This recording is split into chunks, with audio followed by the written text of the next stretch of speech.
Lamia mingia, Ngari Ngari, Jinda Dambanali, Noborngo, and Donawala. My name is Rona. This is Francis, Dr. Sally, and Matthew. One number of people from Toronto, Canadian. Would you like to acknowledge them? Yeah, I would like to acknowledge them. Like, we have our culture, same as their culture. The Canadian and Australia, they both same culture we got, same kind. And we like to, well, we're doing a project that's learning our young people our culture. Like us, we always learn by the old people. Our old people teach us everything in culture. What we got to start learning our young generation. Huh? That's what we do every year, teaching. The laws and the songs, the tradition that been carried by our ancestors from generation to generation, and passing it on, passing knowledge, so we can keep carrying it. Yep, and today we're just going to talk a bit about the Junba Project. We respectfully acknowledge the people and ancestors, past, present and future, of the country on which we present. Okay, so we're going to be talking about the Junba Project, which is about 10 years old now, and talk about some of the activities that Matthew referred to in the introduction. Junba Project is about Junba. Junba is the name of our songs and stories. Junba comes from Mowanjum country, and law. We sing Junba to tell people the stories of our country and dreaming. Like we go out in the bush singing songs about Junba songs, dancing. You make the country healthy and happy. It's like bringing the spirit back where it started from. It was on from generation to generation. That's how we learn from our old people to carry on all this cultural stuff to all the dancing going on now. It's from a long time when our ancestors, but we're bringing it back to our new generation now. How they dance, we tell them how to dance. You sort of make the country live again. You go out in the bush, everything is live.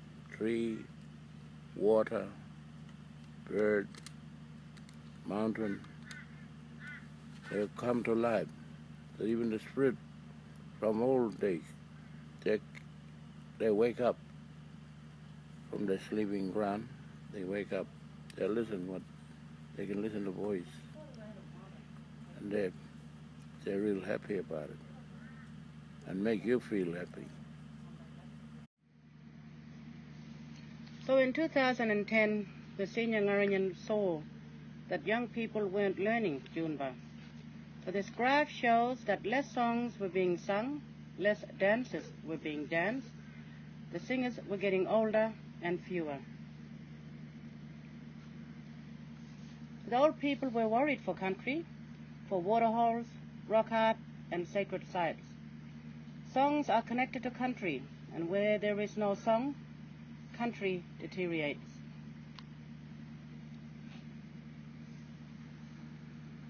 The old people were also worried for children and young people. Mowanjum community had the highest rate of suicide in Australia. Song and dance make kids healthy and happy. So Ngarinyin elder Scotty Nyalgadi Martin, with whom I'd worked since 1999, requested that I return to the Kimberley from Darwin where I was working and find ways to bring the kids back. With his circle of elders and son, Matthew Dembell Martin, sitting here today, we devised the Junba Project. We received funding from the Australian Institute of Aboriginal and Torres Strait Islander Studies and then 2 Australian Research Council grants in partnership with the Mowanjum Art and Culture Centre, Kimberley Aboriginal Law and Culture Centre and Kimberley Language Resource Centre as partner organisations. First, we travelled to the archives to recover old recordings. According to Matthew Martin, the old people are gone, but the spirit is still there in the archive place. We have to bring them back to country. Matthew used the recordings to transition from dancer to lead singer as his father moved into retirement. He said, listening to the recording, it's like the old person is sitting next to you, singing there. You get the words off him. Second, we realised that my work recording Junba in 1999 to 2002, while creating recordings that are used today, may have disrupted knowledge transmission in the community. The elders pointed Rona to my thesis rather than teaching her face-to-face. We set out to disrupt old approaches to preservation that repeated past traumas and harm of removal. We set out to find ways to increase community leadership of the endeavour to find ways to sustain Junba and to increase opportunities for intergenerational knowledge transmission. So our young people became the researchers and documenters employed by partners organisation. They learned Junba doing this. The knowledge stayed in the community.